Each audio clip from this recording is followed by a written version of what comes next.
As many of you know, I've been playing soccer for quite a few years and it's pretty important to me. So when I was given the chance to do a project on sports in physics class, guess what I decided to go with?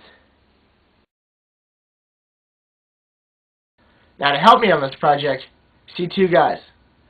Those guys are Paul Beckman and Juan Bonilla, who both play with me on 71st High School soccer team. Now guys, today's lesson, Newton's laws, and how they affect the mighty world of soccer. Newton's laws pretty much affect everything that goes on in life, and I figured out a way, an easy way, to show you how it affects something that's important to all of us. Good old game of football. Newton's first law. It states that an object, such as a soccer ball, will remain in a constant state of rest or motion unless it's acted on by an outside force, which so happens to be my foot today.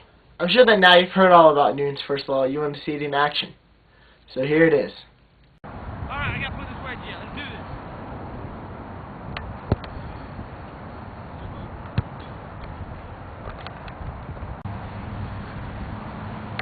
Go. Wait.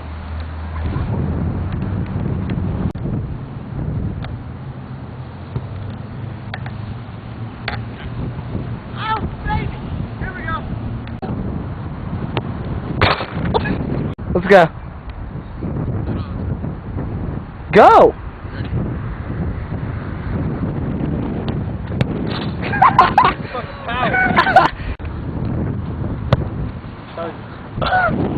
And it's gone!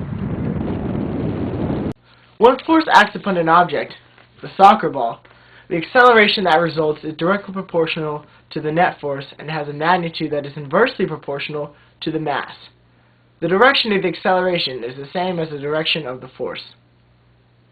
That sounds a little complicated, a little confusing? Well, here's the easier way to explain it.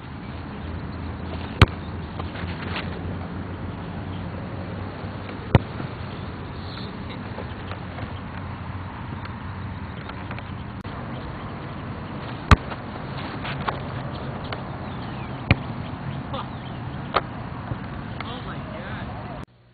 Newton's third law. It's pretty much a confusing definition, but here's the easy way to explain it. For every force, there's an opposite and equal reaction. And that's a little hard to explain using soccer. For me and the boys, of course we found out a way to explain it. Heck no! Oh! Oh shit, you alright? Yeah.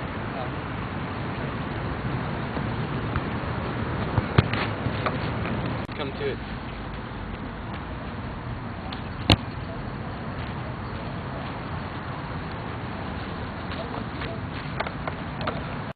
One thing that people don't realize is how popular soccer actually is.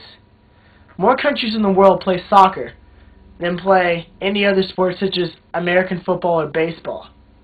It's a worldwide sport with worldwide icons. ゴミをポイ捨てする野郎がいてさ、そのまま行っちまったんだよ。そしたら奴が現れた。なんかその辺ぐるぐる見てたの。やりたいことはピーンときたね。蹴ると思ったよ。バーン！すげえシュート。ループしながらダーン！ゴミ箱へ。さあ、アディダスを履こう。みんなで清潔な街にしよう。人生で一番夢のあるゴミだった。Guys like Zidane and Beckham taught me that God created soccer balls so that everyone can live happily.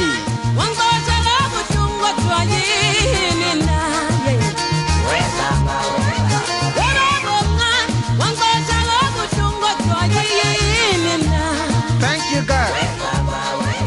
I kiss football.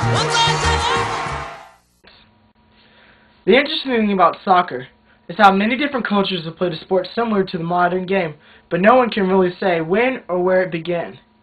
It's known that earlier variations of what later became soccer were played almost 3,000 years ago. One of the earliest forms of soccer, where players kicked the ball around, has been traced as far back to 1004 BC in Japan. A museum in Germany has a Chinese text from approximately 50 BC that mentions games very similar to soccer that were played between teams from Japan and China. It's known that the Chinese kicked a leather ball and the soccer game was played in 611 AD in the Japanese capital of Kyoto. The Romans played a game that somewhat resembled modern soccer. The early Olympic Games in Rome featured 27 men on a side who competed so vigorously that two-thirds of them had to be hospitalized after a 50-minute game. Since historians didn't really keep records of events such as sports or anything, it's very hard to say how long or where soccer began or how long it started. Another interesting fact is that in King Edward's reign of England, 1307 to 1327, laws were passed that threatened imprisonment to anyone caught playing soccer. His proclamation said, "For as much as there is a great noise in the city caused by the hustling of large balls, from which many evils may arise, which God forbid, we command and forbid on behalf of the king, on pain of imprisonment, such game to be used in the city future." Evidently judged to be vulgar and indecent, soccer was at times suppressed by the English sheriffs who followed royal orders describing the game as a useless practice. Many royalty had soccer players jailed for a week with follow-up church penance. The advancement of soccer began in about 1815. Records show the development of soccer in England show that Eton College had the earliest known rules of the game. It showed that maybe chaos was preferred over order before that. And standardized rules in 1850 were called the Cambridge Rules, were adopted by England's major colleges. Something that a lot of people don't know about soccer is its immense popularity. It's proven that about 8 million people around the country enjoy watching or playing soccer. It's the most watched sport in the world. One really good thing about soccer is how you don't need that much equipment. All you really need is a ball, a pair of cleats, heck, a pair of flats, maybe even some shoes for some goals, and heck, you're set to go.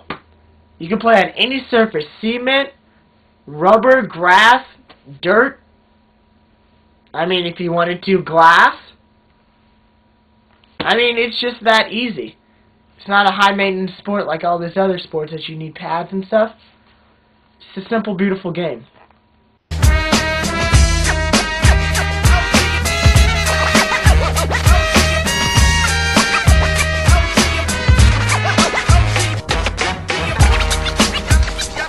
Well, I hope you enjoyed that lesson on how physics has to do with soccer.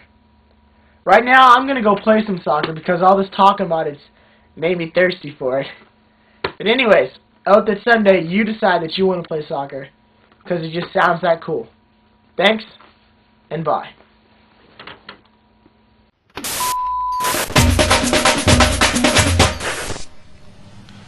Mes amis, football is like fencing.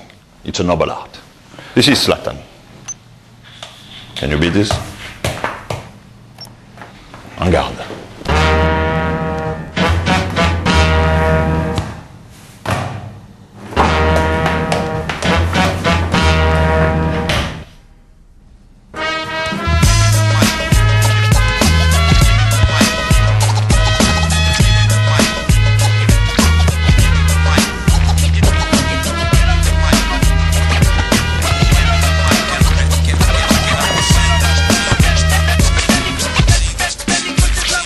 Esta vida, 420, pistols pointed, botellas empty, first 10 rows anointed. The fiesta's popping and all fingers pointed. Arriad Vatos got the whole crowd jointed. Who wins? I don't know.